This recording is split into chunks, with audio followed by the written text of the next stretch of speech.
Hi, my name is Manish Gupta. In this video, I'm going to talk about this special model called as Trie-NLG, which is basically about try context augmentation so as to improve personalized query auto-completion, specifically focusing on short and unseen prefixes.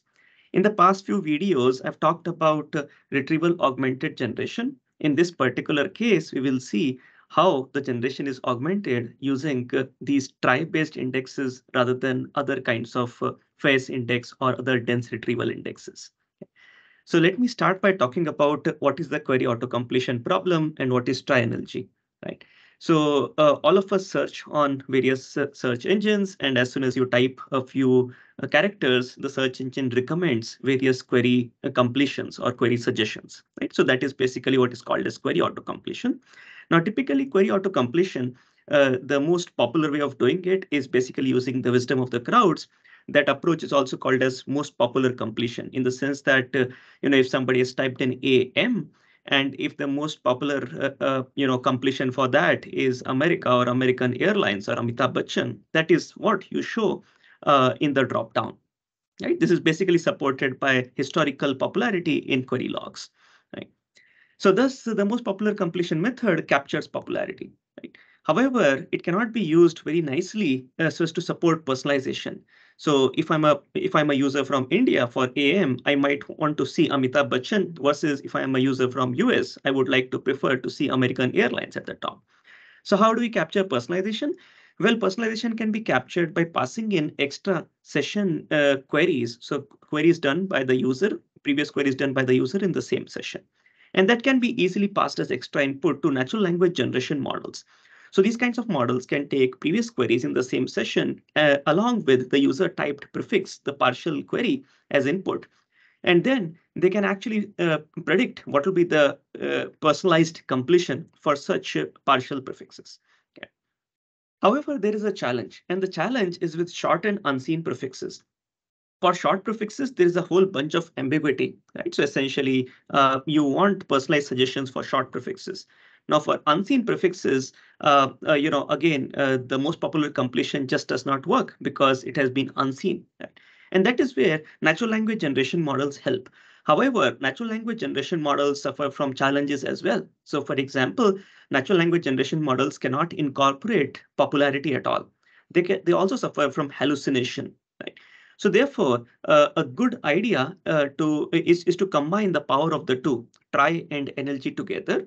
Trie basically has the power of popularity. NLG has the power of generalization and personalization. Right? So you combine the two together and we call it Trie-NLG.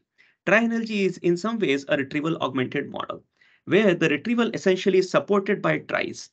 So to retrieve things, for example, if a user has typed in some prefix like AM, you would basically just go to the trie and get top M most popular completions. In this particular case, we actually used 1 billion suggestion tries. So a trie created using 1 billion different suggestions from Bing. Right? Several times when a query comes in, we may not get anything from the trie. In that case, we essentially build another trie, which is basically a suffix word n-gram trie. So what do? Well, we take past 1.5 years of Bing search logs.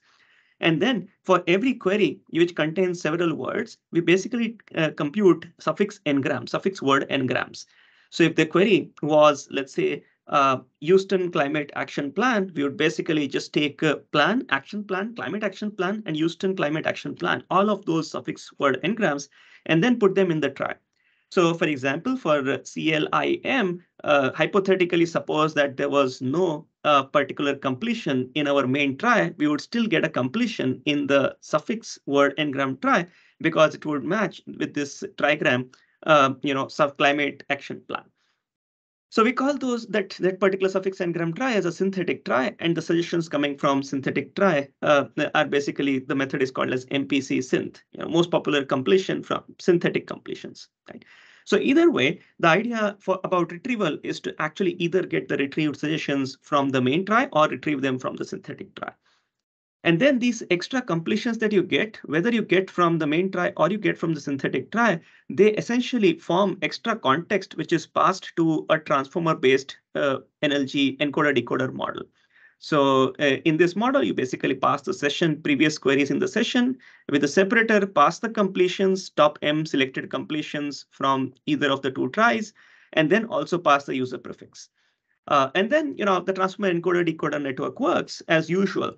It basically samples the top N completions using beam search so as to maximize the probability of the ground truth token sequence with maximum likelihood estimation at train time. Specifically, for this particular purpose, we actually use the BART encoder-decoder model. So how do the results look like? Well, we experiment with two different data sets, one internal data set from Bing and another public data set from AOL.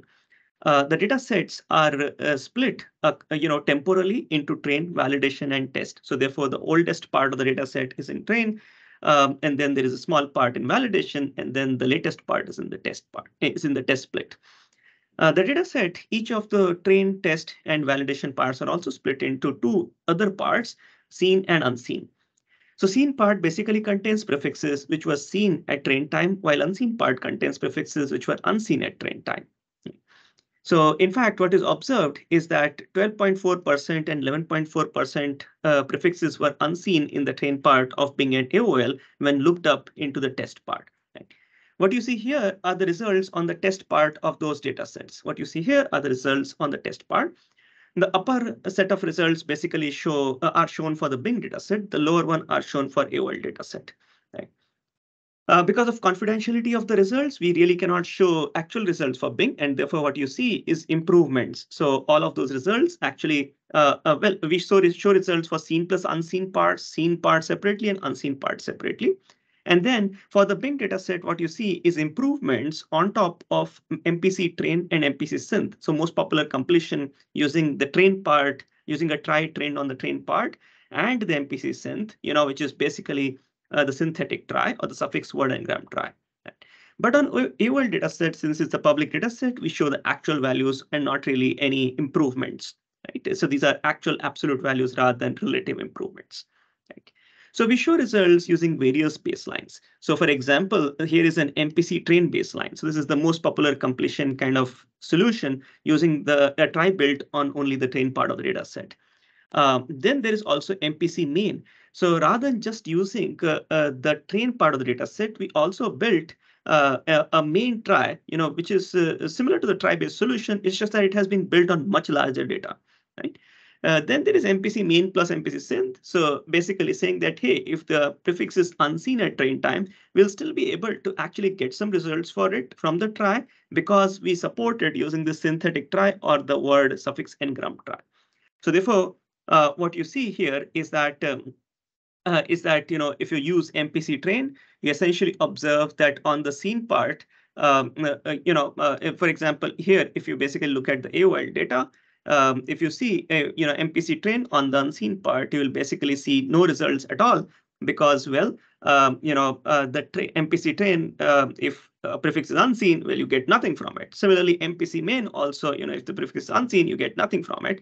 But then if you combine it with MPC synth, you will actually start seeing very good results on the unseen part as well, because synthetic tries can also give you really good accuracies. Okay. We also compare with the ranking-based baseline, which basically not just incorporates popularity of the prefix, but also several other features so as to essentially come up with really good suggestions. Then we compare with other NLG-based models like LSTMs, transformers, T5, and BART. Then we also compare our Trie-NLG method with the BART plus ITC, which essentially is, it basically ITC stands for implicit trie context. So it also uses trie context. But the idea here is to actually take the same BART model, train it first by giving it input as session plus prefix and trying to have this BART model predict the completions as suggested by the trie. Right? And in the second stage, using the same BART model and then training it on the training data that we have used to train Trie-NLG anyway. Right? So here it is implicit trie context in the sense that trie context is never given at the input, but at the output, you basically first do a first stage of training for the BART model such that it tries to predict the trie, those completions that the trie generates. Okay. We also have as a baseline BART plus MPC main, which basically uses the which is basically more or less just like our TrieNLG model, except that it does not use any context from the MPC synth model at all, right? So that's that. So what you observe across all of these baselines is that the maximum improvement, remember for the Bing dataset, it's just improvement. So the maximum improvement that you see over the MPC train plus MPC synth baseline is using the TrieNLG model. Thus the TrieNLG model seemingly is really nice across seen as well as the unseen data set. Okay. Now you also see those kinds of results on the AOL data set as well. Although on the AOL data set, actually it turns out that the unseen data set results really are very nice when you use the synthetic model itself. And we hypothesize that that is so because the MPC synth kind of a thing really works well for AOL. AOL is very old data.